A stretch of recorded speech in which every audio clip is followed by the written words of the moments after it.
So let's have a quick look at the pick and slip workflow. So one of the biggest advantages of being able to create a pick and slip from a sales order is the ability to reserve that stock. Once it's been allocated to a pick and slip, that stock is reserved and it cannot be used for any other orders until it has been released. Alright, so let's go and have a look at how that works. We basically, obviously, it's going to start from the sales orders.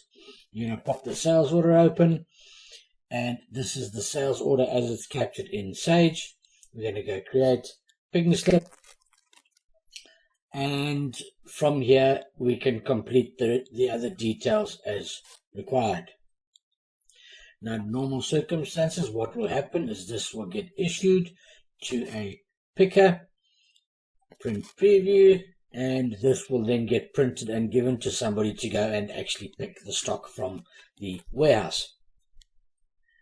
Once that picking has taken place, whoever is doing the capturing will return to the picking slip and save the edits this time, and basically then pick the items, so to say that these two have been picked. So let's mark it as done. No store selected. Okay, every single item needs to be linked to a store. And in this instance, they are linked to, this item is linked to a finished goods store, and the finished goods store allows picking to take place from it. So let's go and mark it as done, and it will say insufficient quantity in this store, unable to save.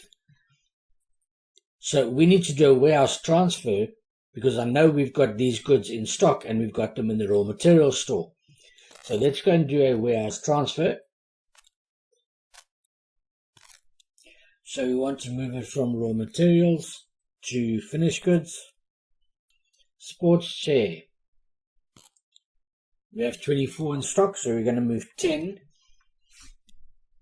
to the new store. So now our sports chair, in the finished goods store, we have 10. And our sports chair in raw materials, we now have 14. So we still have the same amount on hand.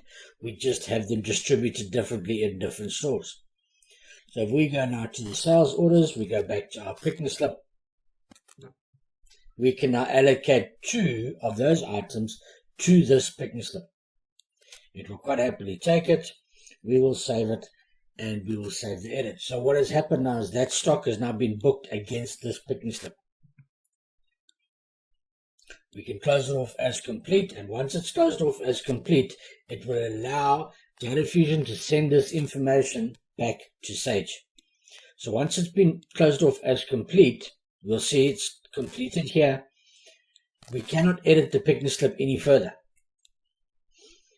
We have to go through the sales order now, in which case we can reopen it, or we can now print the delivery note. So we now have a delivery note which can get printed and completed, and then if as and when the time is right, update the sales order in Sage, and the relevant information will be sent to Sage. So if the order quantity is 2, we've only managed to pick 1, it will update the sales order quantity to 1, or whatever the changes are.